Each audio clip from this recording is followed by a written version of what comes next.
اگر انسان کو کہیں سکون ملتا ہے تو وہ بارگاہیں ہیں اولیاء اللہ کی، وہ بارگاہیں ہیں صوفیاء کرام کی، وہ بارگاہیں ہیں بزرگان دین کی۔ چٹھیاں بھی لکھی ہوئی ہیں تو لوگ بتاتے ہیں یہاں کے یہ تجربہ ہے کہ جب کوئی باہر جانے والا ہوتا ہے، ہندوستان روحانیت کی سرزمین ہے، ہندوستان صوفیاء کرام کی سرزمین ہے، ہندوستان میں مشرق سے لے کر مغرب تک، شمال سے جنوب تک اولیاء اللہ صوفیاء کرام آرام فرما رہے ہیں۔ آپ جس شہر میں بھی جائیں گے بڑی تعداد میں آپ کو بزرگان دین کے مزارات ملیں گے۔ اس وقت ہم جھارکھنڈ کے مشہور شہر ٹاٹا نگر جمشید پور میں ہیں، اور جمشید پور حالانکہ بہت پرانا شہر نہیں ہے لیکن اس کے باوجود بھی اس شہر میں بھی حضرت چونا شاہ رحمۃ اللہ علیہ آرام فرما رہے ہیں۔ اور ٹاٹا نگر جمشید پور کے دوسرے بڑے اہم بزرگ حضرت مسکین شاہ رحمۃ اللہ علیہ کے آستانے پر ہم اس وقت حاضر ہیں۔ 1940 میں آپ کا وصال ہوا تھا، یہاں پر تاریخ لکھی ہوئی ہے 6 رجب المرجب کو آپ کا وصال ہوا تھا، یعنی جس دن سلطان الہند خواجہ خواجگاہ حضرت غریب نواز رحمۃ اللہ علیہ کا عرس ہوتا ہے اسی دن یہاں بھی عرس ہوتا ہے۔ تو حضرت مسکین شاہ رحمۃ اللہ علیہ کے دربار کی خاصیت یہ ہے کہ یہاں آس پاس میں مسلمانوں کی آبادی بہت کم ہے، ہمارے غیر مسلم بھائی زیادہ آس پاس میں رہتے ہیں، تو ان کی حاضری، ان کی آمد و رفت زیادہ رہتی ہے۔ جس طرح سے اولیاء اللہ کا اپنا مزاج ہوتا ہے کہ وہ بھید بھاؤ نہیں کرتے، ان کے یہاں ڈسکرمنیشن نہیں ہوتا، ان کے یہاں کسی بھی طرح کا جو ہے بھید بھاؤ نہیں ہوتا۔ اسی وجہ سے صوفیاء کرام کی خانقاہوں میں بلا تفریق مذہب و ملت لوگ آتے ہیں، حاضریاں دیتے ہیں۔ خاص طور سے انسان جب بھی کسی جگہ پر جاتا ہے، جب اس کو فائدہ ہوتا ہے تو صوفیاء کرام کی بارگاہ میں وہ چیز ملتی ہے جو دنیا کے کسی مال میں، دنیا کے کسی بازار میں نہیں ملتی۔ آج انسان کے پاس میں پیسہ ہے، دولت ہے، مال ہے، سب کچھ ہے، لیکن سکون نہیں ہے۔ انسان نے ساری چیزیں خرید لی ہیں مگر اس کے باوجود بھی اس کو سکون نہیں ملتا۔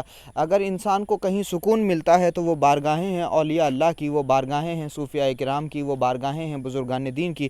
اولیاء اللہ کی بارگاہ میں جب بندہ کچھ دیر بیٹھتا ہے تو اس کو قلبی اطمینان ملتا ہے، راحت ملتی ہے، سکون ملتا ہے۔ تو اسی وجہ سے اولیاء اللہ کی بارگاہ میں بندگان خدا بلا تفریق مذہب و ملت آتے جاتے ہیں۔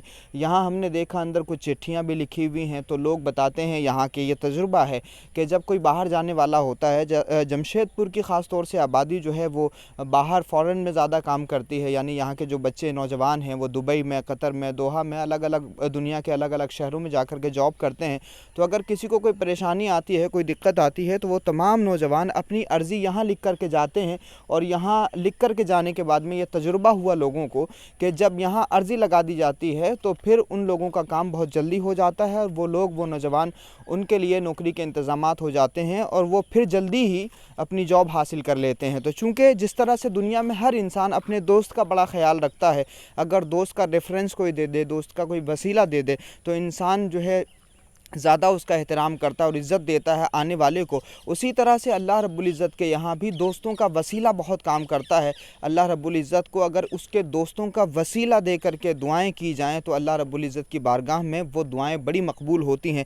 ظاہر سی بات ہے کہ اللہ کے جو ولی ہوتے ہیں وہ اللہ کی بارگاہ کے مقبول بندے ہوتے ہیں، اور جب دوستوں کا وسیلہ دیا جاتا ہے تو بارگاہ مولا میں اس کو مقبولیت حاصل ہوتی ہے۔ تو اسی وجہ سے اولیاء اللہ کی بارگاہ میں آنے والوں کی دعائیں قبول ہو جاتی ہیں، ان کی تمنائیں اور حاجتیں پوری ہو جاتی ہیں، کیونکہ ان کا وسیلہ شامل ہوتا ہے تو اللہ رب العزت ان کی لاج رکھتا ہے، اپنے دوستوں کے وسیلوں کی قدر فرماتا ہے۔